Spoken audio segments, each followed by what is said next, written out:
flavouring. I know it's been forever and I apologize, but I'm going to be doing all the talking and explaining at the end of this video because I want to keep the intro short. So jumping straight to the point, today we're going to be making some Danish butter cookies. We're going to take the exact same recipe and just play around with it in terms of flavors as well as presentation.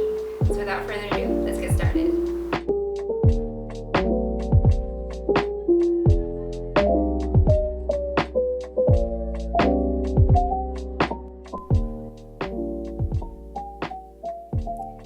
Doing 4 types of cookies, so we'll start with the classic recipe. Start by creaming your butter and icing sugar together. It's best to work with room temperature butter to make the step easier.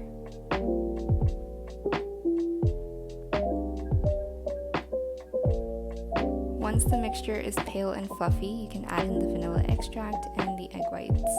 Whip this up until it's well emulsified, and then you can add in the final and only dry ingredient, the flour.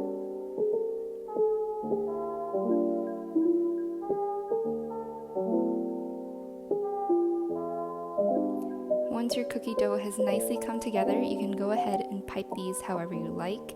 I'm using a star tip and I'm just going to do little rosettes and pop them straight into a preheated oven at 165 for 15 minutes.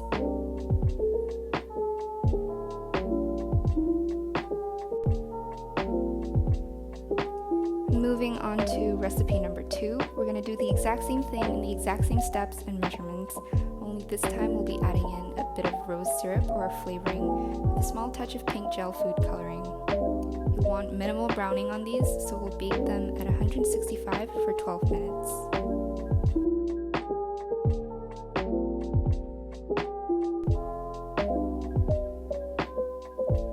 For the third recipe, we're going to do the exact same thing again, only this time we're taking out a bit of the flour to replace it with some matcha powder.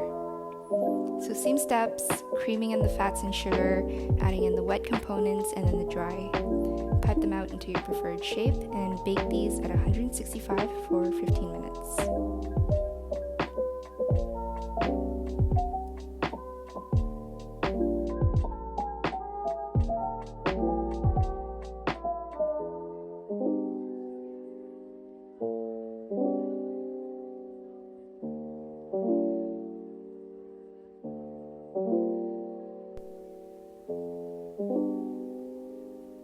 After my cookies cooled, I got a little too excited and went straight into decorating them. I melted some dark and white chocolate to dip the cookies in.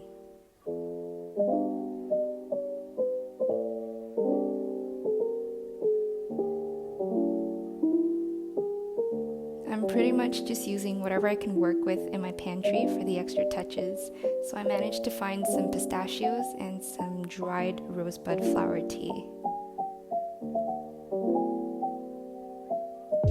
And for our final recipe, we're using the same recipe again, but this time we're going to swap the icing sugar with castor sugar and the egg whites with the yolk instead. We're still following the exact same steps, creaming, emulsifying, and then combining everything together into a dough.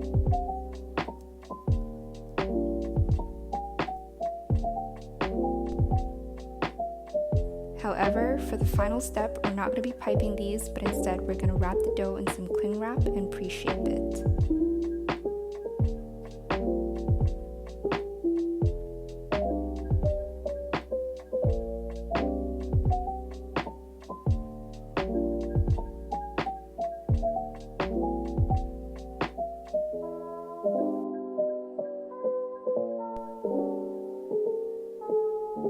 We're going to let this sit in the freezer for an hour just to harden, and once it's solid, remove the cling wrap and brush on a thin layer of egg white before rolling it in some sugar. You want to work quickly while the dough is still hard and cut 1 centimeter thick pieces. Bake these in a preheated oven at 165 for 15 minutes and allow them to cool completely before taking them off the tray, because these cookies are extremely brittle when they're still warm. And our little Danish butter cookies are now ready to be served on a platter with a nice cup of tea, coffee, or iced latte, which I'm most probably going to do after this.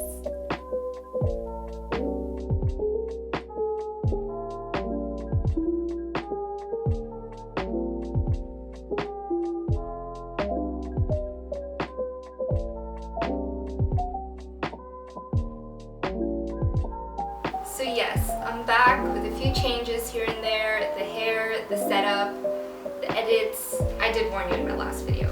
So speaking of my last video, if you watched it, you'll know that this video was actually supposed to be something else. Okay, spoiler alert, as most of you have guessed it, this video was actually supposed to be about durian. However, I've fallen sick 3 times since my last video and I've been on and off medication. So in case you didn't know, you're actually not allowed to mix medication and durian or durian with alcohol because it's toxic to your body. And yeah, it's such a shame because I actually bought the durian, filmed the whole thing. I even filmed half the video, but I just got off my medications completely about 2 days ago. So I'm fit to film the durian video now, so it's coming soon. Just bear with me. Anyway, let's take a look at these butter cookies that we made today. So I'm gonna be honest with you guys, I've tried every cookie here and I think everything's spot on except for this one. Unless you're a really big fan of matcha, I don't think you'd like this recipe because, I don't know, I love matcha, but for some reason this recipe just doesn't hit the spot.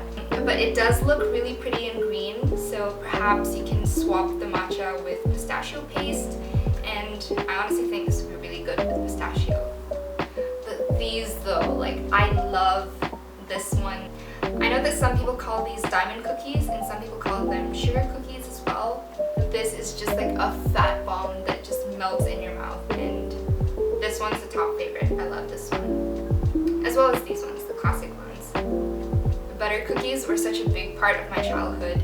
It used to be such a joy to find the big, iconic royal blue tin on the kitchen counter. But if you grew up in an Asian household, you would know the struggle of seeing that tin with your hopes up and finding your mom's sewing kit inside. I actually lived in Brunei when I was younger, and there's this bakery that used to be near my school called Mom's Bakery. They have the best chocolate dipped butter cookies. Let me tell you why it was so good.